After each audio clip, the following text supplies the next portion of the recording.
First of all, just being from the South, I've eaten a lot of Chick-fil-A over the years. And the one thing about Chick-fil-A is they're a privately held company. So a lot of people think they're a franchise model. They're not.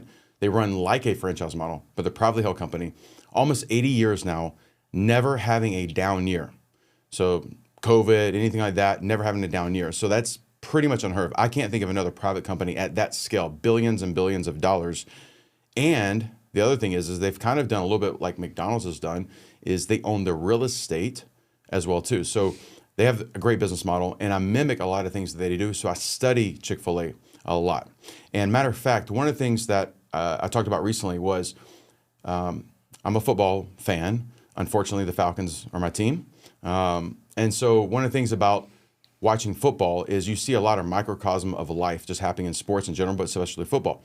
And so I just start paying attention to like what winning teams do and what the losing teams do. And there's culture and there's things that you can apply to your business. And I see it happen in Chick-fil-A. They have a great culture. Well, football, Tom Brady, Aaron Rodgers. I kept hearing that Aaron Rodgers was, the best football player, playing quarterback position, but Tom Brady's winning all the championships. And didn't make sense to me. What they meant to say is he was probably a better talent. But I started listening is after people would leave playing for these players, people would talk negatively about Aaron Rodgers. And I haven't heard someone yet talk negatively about Tom Brady as a teammate. And so Chick-fil-A, people who've gone through their trainings and worked for them, they go to work somewhere else. I was just in a Dunkin' the other day, and the guy hands me my coffee, and he says, and I say, thanks, man. He's like, my pleasure. I was like, you worked at Chick-fil-A? He's like, yeah, I learned management there. Now he's managing multiple Dunkins now. No one talks bad about their experience when they've worked there. They talk about how positive it launched them to the next thing, and a lot of people work there, and they never leave. Do you run a karate school? Do you want to own a business and not a job? I'm Aaron Hensley with Rise USA. I owned over 20 martial arts schools, 6 different states, 3 different time zones, 50 plus full-time staff members. I'm going to help you learn how to scale and own a business while you still impact your community and you can love what you do. Download this free guide right now. I'm going to help you rise. So I study Chick-fil-A model a lot. One of the things that Chick-fil-A has in their process is, and this is where karate school owners, gym business, we typically do things wrong on this, is when you're not making enough money, when you don't have enough prospects coming in, or you're just flat out bored. You're flat out bored. You tend to add something new. And so you go to some kind of conference, right? So like we're in Vegas right now. You go to a conference in Vegas, you see all the trade shows, and you see the next gimmick. And I've fallen, like I remember buying the thing we attached to the pads or whatever like that, and we never really used it. Like there's always something that's a gimmick out there that we're bored with our business sometimes. There's always a shiny object out there. Yeah, exactly, right? So we're bored. We go buy something and we use it for a month or two, it's shiny object syndrome. And so we start with something new. And then we figure out how to make that work, and then until we keep looking for the new thing. Chick-fil-A, what they do is they have this policy where it's more, better, and then new. And so I've got some notes here on this, but what one of the first things they do when they're not where they want to be with a product or with a way they're doing some kind of service is they figure out what do they do the best at? What do they do the best at, and how can they do more of that first? So whether it's your business, whether it's teaching kids like we do for martial arts, whether it's raising kids, a lot of times in education, especially in America, what we do is like we try to give everybody general studies. We teach martial arts kind of the same way, right? We give people general studies, and we don't let someone dictate their next level of study, really, where they're in control of their study. So a little bit in high school and then college.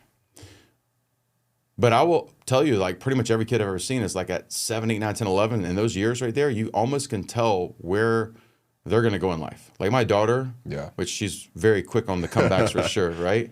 But Lakin right now is very... she's very artistic. She's very artistic. She's very intuitive about people. She's great at reading people. She's got great people skills. And she is artistic in the sense that she sees something, she can figure out how to make it. She can figure out how to cook it, draw it, paint. She's very expressive, especially like through like dancing and all that kind of stuff. Like when she just feels the mood to dance, like very moody too, right? Maybe that's a female thing. But my point is like she's 11 and I already see that. So like instead of forcing something that she doesn't enjoy, I'd rather enhance or do more of what she's already good at. So in your business, what do you do the absolute best at? Right? Like Cameron, one of the things that I'll give Cameron a lot of credit for, and he's gotten better, which will be the second phase we get to, is Cameron is an immediate personality. Like when he was younger, I don't know if you remember this. Cameron was quintessential martial arts kid. He was the outcast in a lot of ways, right? We pick on you about being the band nerd. Fat band nerd. Fat band nerd. He had big glasses. He had glasses this big. He had glasses this big. I did not have glasses. In my mind, you had big glasses. I don't know what you're imagining. All right, you had big glasses. No, you did. You didn't have big glasses. I never in had my glasses. dreams about your past life. That's what I see. Yeah. But you were the misfit, even of the misfits, because I remember kind of like the in crowd in the karate school. You weren't in it originally. Yeah. You had to like fight your way in. But what Cameron did is people would gravitate to liking you very quickly. Yes. Right. And so like, it was like, how do we enhance that more? Yeah. And so, Cameron, as he was coming up through the ranks, learning how to teach, I remember investing. You went to mascot school, right? University of South Carolina. A lot of people actually don't know that story. Yeah. Yeah. I got to train with Cocky at University of South Carolina. It was a two-day mascot training in Columbia. How old were you when you did that? I was like 15 or 16. Yeah, super young, right? Yeah. What was the average kind of people there going through that training? Do you remember? Oh, you were looking at like lower level college. Right. They're probably trying to do that for their trying to do something like that, or people who like wanted to go to USC and they wanted to like do that job, be cocky or something like that. Yeah. Speaking of which, Freddie Falcon for the Falcons. I don't know the person that actually is the mascot in there, but there's like probably 2 or 3 people. Well, they say that they make that one makes $400K a year because that one has to do the largest free swing jump from the right, which is that's got like the Guinness World Record for like that's pretty crazy. Jump. Yeah, that's a job hazard it seems. But like so, what I did with Cameron over time is I would add I knew he had those abilities, and whether it's natural or you've had to push towards that, but you enhance the thing that's more. Yeah. Okay. And so what do you do best in your business, right? And so in karate school business, you guys are trying to teach 3-year-olds and then 13-year-olds and 23-year-olds and 43-year-olds and 57-year-olds. Like you can't teach them all the same. Yeah. What do you do the best at? Like one of the things in our launch of our new martial arts program is we only are dealing with a 10-year age group, 4 to 14. That's it, right? Will we have 16-year-olds? We will because they've aged up through the program, but we're not letting them start at that. We're going to be best of class within a very niche market. And so I see this with like a lot of MMA gyms, jiu-jitsu and stuff like that. And they're trying now, because they need to make money, they're adding a 4-year-old program, right?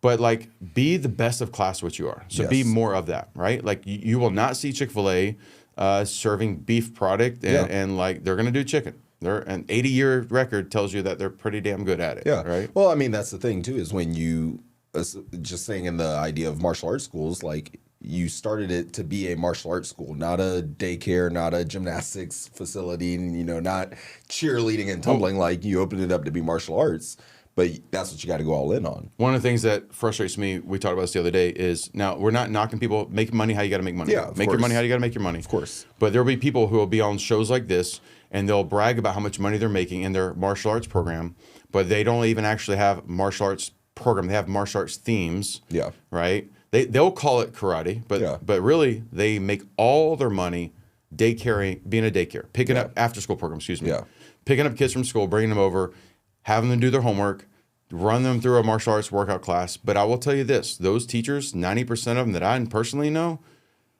hate teaching those kind of kids because it is daycare and they're not given 100% into martial arts education. Now, if I had to put my kids somewhere, I'd rather be in an environment like that as opposed to some of these programs that I've seen in the public school system where there's aftercare at the school, and those are pretty chaotic. I was in one of them. Yeah, so it's better than that, but that's not a martial arts school. Yeah. That is a martial arts camp. That's a camp theme. It's a theme of martial arts, and they'll brag about how much money they make and how successful their business is, but they're, to me, dishonest because they should say we're an after-school program that run the theme of martial arts, because you don't tell me a world champion that you see competing right now that says I trained at blah blah blah, aftercare program. No, they were in legit martial arts programs. Okay, so one of the things that I'll give massive credit to Chick-fil-A on the more is service. Yes, people pay a premium. By the way, does Chick-fil-A ever? Do you ever see? Tell me if I'm maybe I wasn't. Do they ever talk about how healthy their food is? Never. They never market healthy. People assume. Yeah. Why do they assume it's healthy? I don't know, actually. I mean, I would say the service, but also like cleanliness of the environment. The cleanliness. Yeah. The product. The product. When you think of chicken over burgers. Oh, yeah. You assume chicken is healthier. Yeah. Okay. But actually, they've got more MSG in their product than almost anywhere else you can find. Explains why I keep going back for more. The number one fast food restaurant for healthiness is Panera. Yeah. Number 2 is Taco Bell. I haven't had that since I was blows my mind. Taco Bell. I won't even tell you the last time I had Taco Bell. It's 3 a.m. and it was not a good. I should have went to Waffle House instead. Waffle House at 3 a.m. though. It's legit fire. Good. They don't have Waffle House here, bro. Are you serious? Jackson, you ever had Waffle House? I have, and I miss it, bro. See? Oh, you must be. man. Are you from the East Coast? No, but I took a trip there with a friend. See, Waffle House. I'm telling you, it's legit. I'm spoiled. Legit. I had a Waffle Okay. House like 5 minutes from me. Yeah. Best thing Why ever. do they not have that here? I don't We got to know. figure that out. If I could figure out how to open one up, I'm going to let's open do up that. a Waffle House here. And Chick-fil-A is number 3. Now, Chick-fil-A can be healthy, obviously, but they don't Yeah. promote it. It's an assumption. However, why will people go to spend $40 for lunch? It is lunch. You still it out like any other thing. Yep. All right. I don't know what that sound effect was, but $40 is how much it costs for me to take my Jackson, Lakin, and really not even me. Yeah. Mostly Jackson. Yeah. He eats 30 nuggets, 2 Yeah. fries. Just, I mean, me and Emma alone, like, it costs us Well, look at you. You're a big boy. 25, 30 bucks. That's lunch. Yeah. This is not 5-star dining. No. Right? So my thing is why are people overpaying for that food? It's because how they feel they're being treated. So the more thing is they definitely do that. The next thing they do is after more is what can you do better? So what do you do the best at already? Do more of that. Then what do you do good that you can do better? All right. So what are some things that we see in the martial arts business that we feel like people can do better? I would say the first one right now, freaking just teach better classes. Yes. Know your students' names. Make sure you're making personal contact with people. Make sure you know the parents walking in the door. Honestly, that alone makes so much of a difference and people just neglect it. I think what happens too is like you get in the rut of like teaching class day after day and you forget about you got to improve it. You got to make it better. You got to make sure that people feel that you care when they're coming in. I spoke with a client the other day, coaching them a call, and I looked at his schedule. Yeah. I says, here's why I hate your schedule. I says, because your first class is you have 3 and 4-year-olds. 3 and 4-year-olds. I says, so the average teacher that you're going to hire, if you run this as a business, not your job. Now, if it's just Aaron teaching by myself and I'm trying to make as much money from Aaron and my family, I'll do what I got to do and I'll do it amazing because I love what I do. But when you're running a business, you don't own a job, you own a business, and you're hiring someone to do that job. Yeah. It's not their business. They will never, ever care. Look, every karate school you ever worked in, that was mine, that you do care. I know you treat it like it's yours, but there is a difference between the guy that's signing the check than the person running. And even you're the exception. You are the exception. But even then, there's a different level. Yeah, Okay? Because my brain doesn't turn off. What time did I make you get up this morning? Well, you tried to make me get up at 3. Yeah. I'm like, he's staying in my house. I'm playing. I turn on. He has a speaker in his room. I turned it on at 3. I'm like, bro, let's go. Okay. And I turned it right off. Yeah. Right. Went right back to sleep. So my thing is this is like, so I'm looking at the schedule. I was like, think about the average teacher. I'm generalizing, but the typical 27-year-old adult male teaching martial arts doesn't really want to teach 3-year-olds because, and so your first class out of the gates, 3, 4-year-olds. So now he's already like, oh, I don't want to do this. Yeah. Okay. He does it. Then his next class is your bread and butter, your 5 through 7, your 5 through 8, your 8 through 9 or 8 through 13 class, whatever those age groups you have. Your bread and butter classes where your meat and potatoes of your business will be. But you already have this negative, like you're just so low energy, and then you got to, and so like that's a horrible. Then his next day is that 3 and 4 class was in the middle, like 5 o'clock. So I go teach a class, and I teach a class, and then I'm like, oh my God. I was like, you're messing up the mental energy. And martial arts teaching is energy. Yeah. Energy. I tell people when they open the door, boom, You should get hit. You should feel the energy and not music. Not music. Yeah. It should pound, like you should, whoa, what's that? I want to be here. Okay. His wife teaches the Orange Theory. All right. Yeah. And the thing about Orange Theory, now, and by the way, it's not my favorite form of exercise. I'd rather fight than run. Okay. But people love it. It's got a tribe. It does. It's got a following. It really does. But there's an energy in those classes. Yes. And I haven't been in your wife's class yet. She's challenged me to be in one. We'll see about that. I planned on doing it next week, but you guys are out of town. So that's, we'll see. But my thing about that is like, I hear so many people talk about after they've taken her class about like just how energetic and how exciting, right? So like martial arts is that. You you just got to be better at we talked about what do you do best of and do more of that. Now you just got to be better at those things. So one, just knowing people's names, caring, and then looking at those things like schedule. Is it actually, are you building a schedule? Mm-hmm. Are you building a schedule for your current students? Which would be wrong. Yeah. You build your class schedule, you build your business model on your business you're trying to attract, right? If you're looking at current time or in the past, you're getting blown by. Yeah. Right? So what are some other things that you see that people need to be doing better? BETTER, baby. I mean, along with, like you said, making sure that classes are actually getting better. Also making sure that, keeping in mind why people come to your school in the first place, right? It's not just because of the punches and kicks, it's because of the discipline and all of that, right? So I think another thing is also making sure that you're doing a better job of coaching and leading your actual students, not just on the mat, but off the mat as well, and even with the little things, right? Like, student comes in let's say 8-year-old kid's coming in with his mom. Mom's got baby sister in her arms and everything, but she's also holding the kid's gear bag or whatever walking in, right? Like, going and addressing that situation and turn into a teachable moment. Turn into a teachable moment. Like, looking for those opportunities. I'll give you one right now about talking about better. There's a saying: if it's not broke, don't fix it. Don't fix it.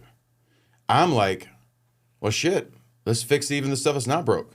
Yeah. Because I walk in the door every single day, everywhere I go. When I wake up in the morning at 2:00 in the morning, whenever this is, when I wake up, my brain turns on. I'm like, what can I move better today? Right. So today, before most people probably got up, I've already hit 2 workouts today. He said 1. He wouldn't get up with me. We went and looked at a place because I have this dream. I'm a dreamer, and I want to host a world tour tournament, and I intend to attach to bigger brands in everything I do. So I just moved to Vegas. Okay, a lot of people don't know that yet. We're gonna find out now. Just moved to Vegas. I've lived in, I think, 6 states now. I love moving. Rewind. I hate moving. I love moving into new spaces because it gives me fresh eyes. You don't see the hole in the wall anymore at your house, or you don't see the bathroom you want to renovate when you first moved in because you just lived there so much you've gotten complacent. When you move, when I get up in the middle of the night right now and I'm in a house that's brand new to me, I can't just walk through the house with all the lights off. I don't know where anything's at yet, right? So like, that's what you got to do in your business. You got to keep this fresh eyes. So I was like, hey, when I host a tournament again, I don't want to do anything small. And by the way, Vegas has just brought over the past few years major sports, and they have a baseball team now coming, and then an NBA team will eventually be here. They're building a Rolex 24-hour Le Mans type course here. They just had F1 here. I'm like, I live right by the Raiders practice facility and the Aces. We drove by there today. I've already sent communication to both facilities about renting them for this year, right? And we already have intent. We already know how much it costs to rent Allegiant Stadium in the future to hold an event there. Like, I want my name attached to the biggest brand there is in sports, which is NFL. And we're like tiny little thing. All it takes is a dream and then actually move towards a dream. I'm going to tell you a true story. It's talking about just being better, all right? Yep. It's the fact that you guys aren't looking to improve your business on anything big every day because the things are working. You're making a little bit of money. You can help more people when you have more success. Because almost everybody I've ever known in martial arts, probably everybody I know, will tell you they didn't do it for the money. I used to tell people out loud, my clients, like, hey guys, I do this for free. Like, what idiot am I? Because my lawyer would not say, I do this for free. I love it. Yeah. No, he would not tell you that. My daughter doesn't say that to me. Like, I love what I do, but also, I want to be rewarded because money's a sign of respect. So I should want to be the highest paid. You know what I hear about NBA players and NFL players all the time when it's a contract? All they want the bragging rights to say that they're the highest paid player. Yeah. Why? Karate school owners, you should want to brag that you're the highest paid in your field. If I was an attorney, I would want to be the highest paid attorney in the world. Yeah. Because it's a sign of respect. Now, what you do with that money, right? I intend to give away, before I die, I intend to give away all my money, and not to my kids. Sorry, Cameron. Okay? I intend to give away all my knowledge and all my ability to love the people in my life. Like, I don't want to go to the grave with stuff left for me. I want to exhaust my knowledge. By the way, you learn stuff to give it back to people. Yeah. You make money to give it back. Like, hoarding stuff like that is for what reason? Yeah. For rainy days, right? Like, so story about being better, making decisions fast in your business, guys. 3 days ago, we had an event we're planning in March in Vegas. 3 days ago. and I invited 10 speakers to be headline speakers. I had a $50,000 speaker budget, okay, which sounds crazy for me. I know some people charge crazy amount of money, but so far the most amount of money I've ever written a check for a speaking fee was $15,000, and that's a cool story too. We'll tell later. Yeah. So a $50,000 budget. I reached out to 10 people. Of those 10 people, 4 responded. Of the 10, 4 responded. 2 gave me what the next steps were. Of the 2, one of them didn't really fit with our branding. It was more just personal. Okay. Do you know who that was? By the way, I don't know how old Jackson is behind the camera over here, but it was Rudy from the movie Rudy. Yeah. Have you seen that movie? No. What? Ha. Oh my God. You got to be a young guy then. All right. Anybody who likes anything about sports or just life or people, it's a required movie. It's a top 50 movie of all time. Anyway, but it just didn't fit with where we're going. I just wanted to meet the dude because I've watched the movie 50 times probably. Homework for you, Jackson, by over there. If you're a movie guy, for sure you'll love it. But one of those guys, his team reached out to me and set up a Zoom call for the next day. Action. I love action. I love speed. Your money loves speed. Okay? Your wealth loves consistency. I get on the Zoom call the next day. While I'm on the Zoom call, the guy walks in the room, stays on the Zoom for an hour. Okay? He charges for a Zoom call, I don't know, extortion amount of money, craziness for that. Then I tell him what the deal is. We start talking. We resonate with each other. Throughout the day, he's texting with me, FaceTiming with me. I'm at the gym. He's FaceTime with me, okay? Then next morning, I fly from here to Arizona, wire $50,000. My Uber was pretty cool. Fly $50,000, wire $50,000. Have the meeting, change the event from March to February, okay? Go from a $50,000 speaker budget and an $80,000 event budget to now we're gonna do a $150,000 event, $200,000 event. Change the date, speed it up by a month. Fly back home before most people even can make the decision if they want to invest $500 to go to an event. And that's the reason why they can't understand how did Aaron go from doing, a couple $100,000 in one karate school to 24 martial arts schools doing $7 million a year? Because I took action. How did I take action? What do you think the number one thing I have is? Urgency, speed, Yeah. Close. Number one asset, baby. belief. Yeah. Because I know where I'm going. I know my end game. Because I'm not planning January. We'll just talk about that later. Okay. So just like you want to be better, you got to look for the things to improve on. All right. And then finally, what would be the last thing? Then you can make it new. Then you do something new. You won't even have to do anything new. Just be freaking goddamn good at something. Be good at one thing. Yeah. Right? Think about this. Give me like 3 successful people in any field, any industry, off the top of your head. Any field, any Anything. industry. Anybody. Tom Brady. Tom Brady. What did Tom Brady do? He did one thing. Yeah. What did he do? Football. Quarterback. One thing. He made all his money doing one thing. And he's known as the... Greatest of all time. Right. He's in a movie called Wicked. Goat? The goat? Oh my gosh. Okay. All right. Anyway. Okay, give me somebody else. Entertainer, Kevin Hart. Kevin Hart. Yeah. He made all his money being greatest at what? Comedy. Yeah. Okay. And everybody's like, you got to diversify your money. All the people tell you that didn't diversify until they hit the one thing and knocked it out of the park. Okay. Exactly. Give me somebody else. I don't know. There's so many. Give me anybody. Yeah, that's the hard part. Yeah, Somebody's like so many you name can somebody. pick You're from. like, shit, I can't think of nobody. Right? But when we leave here, it'll be like, Yeah, like this person. Okay, person, LeBron this person. James. Yeah, LeBron James. Yeah. What does he do? Basketball. He does. No, you gotta say it right. You gotta say it right. What? He does. You You don't know the How song? are you supposed to say it? You don't know the song? Never mind. You want me to sing? You don't know the song? I know. I think I know the song. Okay, what is it? Basketball. Yeah. You gotta sing. I'm not singing it. Give me somebody else. Think about business, right? Yeah. Like influencers. Okay. Yeah. If we think about like we're shooting a podcast with Andy, right? Mm-hmm. Andy Elliott. He made all his money doing car sales and then teaching sales training. Yeah. Then he can diversify. Yeah. Grant Cardone started teaching sales for the car industry, then expanded to real estate. Yeah. Right? Like you look at anybody who's massively successful, they get great at one thing. Mm-hmm. Just be great at one thing, guys. Do that. So first, whatever that is, do more of it. Then freaking get better at it. Then if you need to, you can add something new. Okay? We need you guys to win. We need to see you at not only the event coming up right now in February, but all the events, because the best train the most. I will tell you the one thing that our team did awesome is we didn't take our foot off the gas on trying to just be better 5% every day, every week, every year. And you're the same. There's a reason why you're in this industry right now, right? You want to help people, but you got to be able to help yourself and your family. So take the lid off, right? Check the ego out the door. And we want you guys to have more so you can get better. And then we don't even need new stuff, okay? We'll see you guys at the next event. Time to rise.